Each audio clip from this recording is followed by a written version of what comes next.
और ज़्यादातर चीज़ें आपके बारे में कही जाती हैं पाकिस्तान के लोगों की तरफ से। जब उनको एनालाइज करते हैं वो पाकिस्तानी, उन्होंने तो शमी कबाब वहाँ बनाना शुरू कर दिया है। मैंने इंग्लैंड के खिलाफ यहाँ विकेट ली तो वहाँ कबाब बैन हो गया। कुछ लोग मुझे कबाब खाने का सोचते हैं। तो या आजकल की सोशल मीडिया ऐसी है कि आप आइडिया नहीं लगा सकते कि यहाँ का बंदा बोल रहा है या इधर का बंदा बोल रहा है। तो मुझे लगता है कि अगर ऐसी कोई सिचुएशन आती है तो इग्नोर मारना सबसे बेस्ट है, आप उसको लीव कर दें। जब पाकिस्तानी टीम के विकेट लिए तो कहा गया कि शमी जिस बॉल से बॉलिंग करते हैं उसमें चिप लगा दी गई है। ये अंपायर साहब भी बैठे हैं यहाँ पे यही लोग लेके आते हैं बॉल, जो बॉल सेलेक्ट होती है। लोगों को एक्चुअल में नहीं पता है और मुझे लगता है ये जेलसी वाला सीन है और कुछ नहीं है। क्योंकि जब हम परफॉर्म करते हैं, जब हम बैटर करते हैं तो सामने वाला जलने लगता है खुद ही। तो मुझे नहीं लगता कि ये कोई सेंस वाली या फिर यार आप एक अच्छे प्लेटफॉर्म पे आपने परफॉर्म किया है, आप लेवल खेले हो, अच्छा नेशनल खेले हो और आप नेशनल टेलीविज़न पर अगर ये बात करते हो तो मुझे लगता है कि मुझे लगता है पब्लिक को उसके बाद उनको भी नहीं सुनना चाहिए। आप तो उनके साथ खेलते हैं, तो पाकिस्तानी प्लेयर्स को इतनी मिर्ची क्यों लगती है? लगती है ये लोगों को मिर्ची बट आपके अंदर इंसानियत है, आप अच्छा इंसान बनना चाहते हैं तो दूसरे की सक्सेस को भी एंजॉय करो, वही सबसे बड़ी चीज़ है। उनके जो पुराने प्लेयर्स हैं उसमें से किसने कहा कि जो इंडियन टीम बॉल यूज़ करती है वो दूसरी होती है, जो पाकिस्तानियों को मिलती है वो दूसरी होती है? सर बॉल कोई दूसरी नहीं होती है। एक बॉक्स आता है, अंपायर्स लेकर आते हैं, जो जब टॉस होता है उसके बाद जो टीम पहले बॉलिंग करती है उसके लिए एक बॉक्स आता है, वो चूज़ करते हैं और जो सेकंड बॉलिंग कर रही है उसके लिए भी बॉल चूज़ होती है। तो इसमें कुछ नहीं है और वो बॉल चूज़ करने के बाद अंपायर्स को दे दी जाती है। टेस्ट मैच है तो दो दो बॉलें दे दी जाती हैं। उसके बाद हमारा अंपायर का और बॉल का कोई रिश्ता नहीं है, ग्राउंड पे मिलेगी हमें जाके। तो हमें बस केवल इतना देखने को मिलता है कि बॉक्स में से निकालकर हमारे हाथ में कौन सा शेप अच्छा लग रहा है या हमें कौन सी बॉल के साथ फील अच्छा आ रहा है, वो सेलेक्ट करने के लिए केवल वो बॉल का बॉक्स आता है और कुछ नहीं होता। ये तो सब बकवास की बातें होती हैं, डिवाइस लगा देते हैं, कभी अपना परफॉर्म नहीं होता तो सब वो फटीचर हो जाता है सब लेकिन जब दूसरा परफॉर्म करता तो आपको मिर्ची लगती है। तो ऐसा नहीं होना चाहिए, आप एंजॉय करना चाहिए क्रिकेट को क्रिकेट की तरह से देखो आप। वो लोग तो कहते हैं कि शमी की जो बॉलिंग है, इन स्विंग आउट स्विंग करते हैं, ये गॉड गिफ्ट है। चलो हमारा गॉड गिफ्ट था, आपका क्या था वो भी तो देख लो ना उस टाइम उतना कैमरा नहीं होता था। बट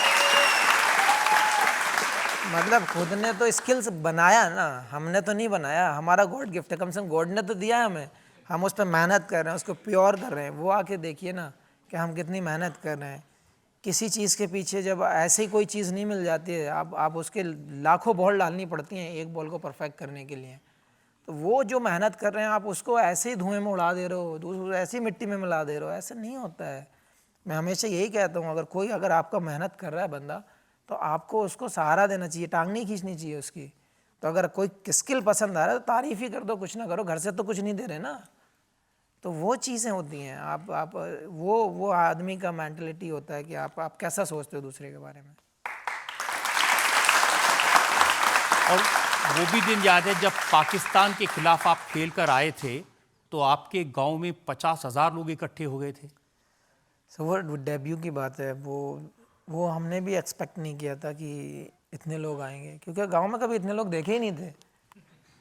हाँ, दिल्ली में ही मैच था और सीरीज़ का आखिरी मैच था। हम लोग 168 समथिंग आउट हो गए थे और हम लोगों ने वो मैच जीता था। अब मैं यहाँ से निकला, भैया लेने आए थे तो पापा ने फ़ोन किया, बोले मैंने क्या प्लान है, बोले घर आ जाओ, 10-5 लोग हैं। ठीक है, घर आ रहे हैं। हम लोग जब हाफवे में पहुँचे तो बोले वो थोड़े से लोग ज़्यादा हो गए हैं, 100-200 लोग होंगे, तो वो केक काटना चाहते हैं। मैं ठीक है काट देंगे, कोई बात नहीं। जब हम अपने लोकल डिस्ट्रिक्ट के जब हम एंट्रेंस पे पहुँचे तो वहाँ पे 50 गाड़ियाँ खड़ी थी। तो बोले हम लेने आए हैं। मैंने लेने आने का आपका ये हाल है तो आगे कितने लोग होंगे? बोले आगे का मत पूछो, आप चल के देखना। 3-4 किलोमीटर तक रोड बंद था वहाँ पे, सर ही सर दिख रहे। मैं भैया को बोला गाड़ी घुमाओ यहाँ से, क्योंकि हमारे साथ तो कोई नहीं था, 4 दोस्त ही थे बस, और तो कोई नहीं था। तो मैं पापा को फ़ोन किया, मैंने पापा अब क्या? बोले कुछ नहीं, आना ही पड़ेगा।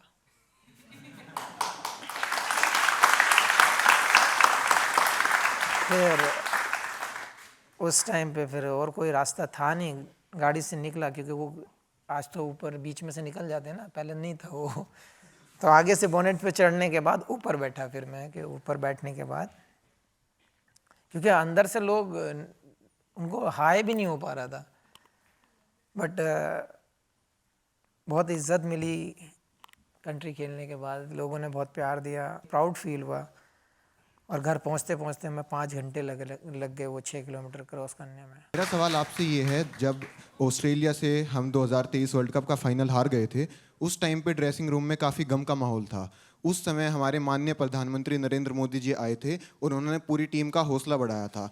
वो विजुअल्स पूरे देश ने देखे थे, तो उस पल को आप कैसे याद करते हैं?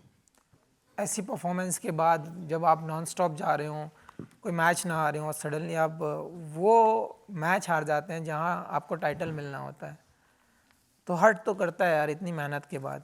तो बहुत डिफ़िकल्ट होता है वो टाइम, क्योंकि वो एक्सेप्ट नहीं कर पाता आदमी कि हाँ कहाँ पे गलती हुई या कहाँ पे हम बेटर कर सकते थे। वो चीज़ें वो बाद में रिमाइंड होती रहती हैं गेम के बाद। तो क्योंकि हमारे पास बहुत ही अच्छा गोल्डन चांस था, और उस टाइम पे हम बहुत लो थे। मैं पर्सनली मेरा था कि हाँ यार, एक होता है ना कि ट्रॉफी को हाथ लगते लगते रह गए हो, या फिर ऐसी परफॉर्मेंस के बाद, इतना पेन झेलने के बाद, मैंने वो सब मेहनत करने के बाद भी अगर ना लगी हो तो दुख होता है। लेकिन ऐसे टाइम में प्रधानमंत्री जी आए, पहले तो मैं अंदर बैठा था, मुझे नहीं पता था कि वो आने वाले हैं, किसी को नहीं पता था। तो अंदर मैं बैठा हुआ शू चेंज कर रहा था, मतलब शूज़ भी इतने स्लो मोशन में कि मतलब पता नहीं था, थोड़ी देर के लिए नमनेस सा था वैसा।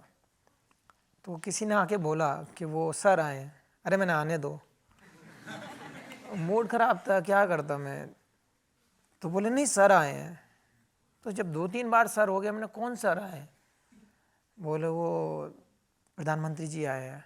तो मैं खड़ा हुआ एकदम से, मैंने यार, तो मैं गया वहाँ पे, तो वो जिस एंटर हो रहे थे उस टाइम पे, उन्होंने आके, आपने देखी हैं वीडियोस, बोला। और बहुत बड़ी बात होती है यार, क्योंकि देखो अच्छे में सब सेलिब्रेट करने आ जाते हैं, हर जगह मिल जाएगा आपको देखने को, लेकिन कहते हैं कि सच्चा साथी वही होता है जो दुख में आपके साथ खड़ा हो। और मैं मानता हूँ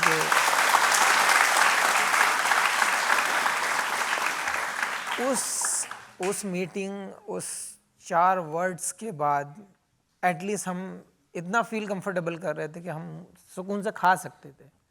तो वो बहुत चेंजेस था। वो मैं सबका शुक्रगुजार हूँ कि भारत में जो वेव्स थी, जो फीलिंग चल रही थी, जो क्राउड ने जो प्यार दिया था, वो अमेजिंग था यार। वो पंप अप कर देने वाला था।